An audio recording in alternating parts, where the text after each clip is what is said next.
welcome back to Gin Reviews from South Florida. Tonight's review has been the number one that I've been requested to review, and it's Bombay Sapphire.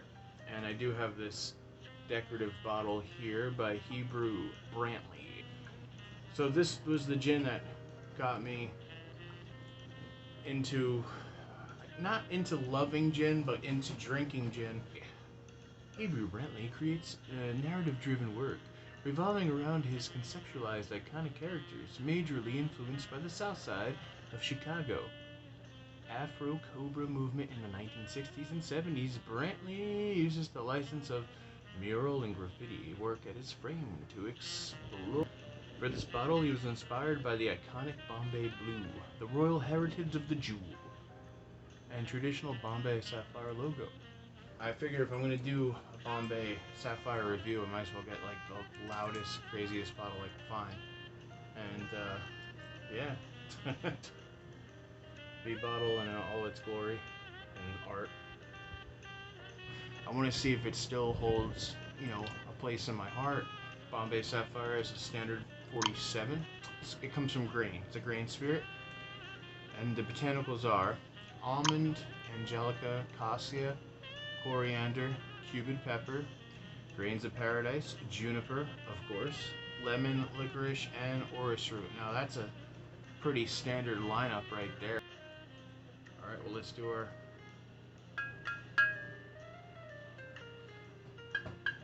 Hear that? That's the sound of a solid glass bottle. In fact, I've seen many of these at shooting ranges up and down, mostly Tennessee, where people have lined this bottle up to shoot at. Now, I don't know if they were doing that because they really did not like this gin. I'm sure that's not what the reason was. I think it's because this bottle is really a high caliber bottle, and you shoot that from a big gun from a long distance, it's going to make some really cool visual and audio noises.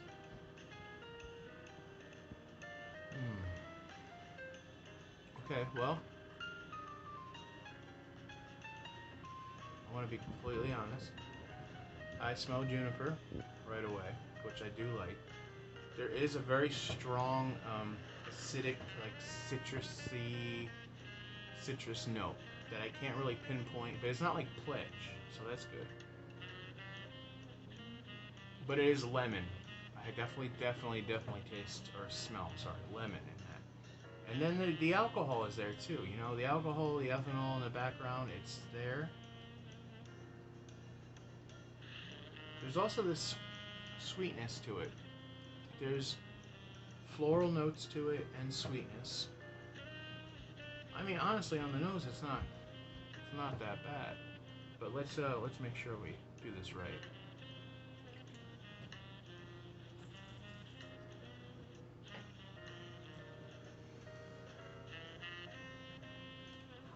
Ooh. 47%. Wow.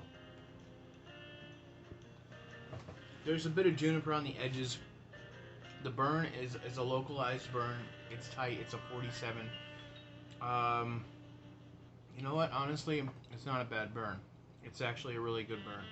If you want to experience the burn, as I call it, I think I'm the only one though on these gin sites though that actually advertise the burn. It's still going. It's traveling nice. They're in every market that sells gin. I've never been to a place I went to go buy gin and haven't seen a bottle of Bombay Sapphire, so that means something. And we got to give this gin a lot of credit, I guess, because it brought a lot of people into the gin world, especially into the whole Ginaissance that happened in 2009. Good on the burn, good on the juniper. It's there. There's like a little bit of there's like a viscous oiliness to it, and that's, I remember right when I sipped, I had that I thought about that. I was like, oh yeah, that's the reason why I really don't like this gin. And that's the reason right there. In this crazy world of juniper addiction. Oh hey, Ange. Ange is here. I think she wanted to weigh in on the Bombay issue. So what do you think? Beefeater or Bombay? She said Tanqueray. I know. It's okay. It's okay. You like what you like. I like what I like. That's what's great about this world. So there's a gin like quality in here. The juniper is definitely present with all facets and all phases of the tasting. Neat. It isn't quite the driver though. It's in the back seat more so. I want to call this contemporary, but I think the flavor profile and botanical mix, it lays more well towards a London Dry, and I get that's what they're trying to do. Here's what I think you should do. I think you should market more towards your London Dry, your Bombay London Dry, not the Sapphire one, because that one is damn delicious. I mean, that one shines in comparison to this, and then maybe put more of your advertising dollars into that. I'm just saying, it might become the next Gordon's. I mean, you know, there's always someone to take someone's spot after they have fallen, right? So, just a little bit different tonight with the tonic.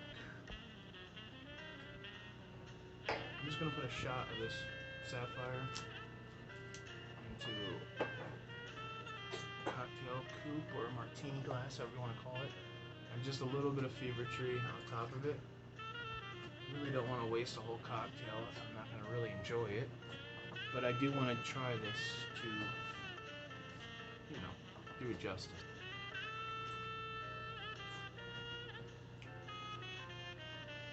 It has the perfumey notes on it are just that. They're like, it's like a bad bar of soap that, you know, it's just full of like really nasty potpourri smell. That's what that's what happens with this. This is another reason why I remember why I opted into Beefeater and then Aviation. When Aviation first came out before the Reynolds deal, I remember getting a bottle of that and really enjoying the shit out of that. I am gonna put a little citrus in it too. Oh, there's the original pink gin right there.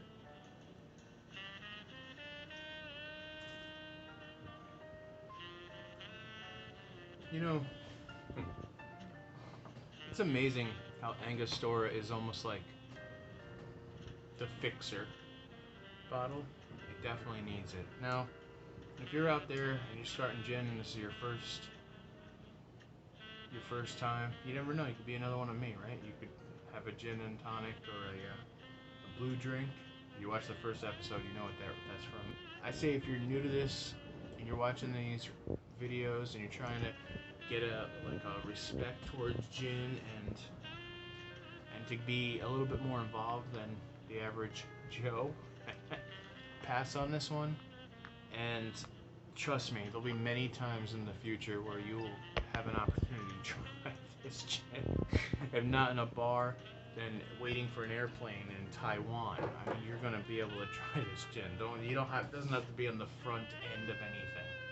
All right, well, with that, I wish you another great review, and I had a good time, even though it was something I really don't enjoy that much. I will see you on the next one to do it again, and you have a good afternoon, after day, after whatever. I'll see you in the next one. Ciao, bastard.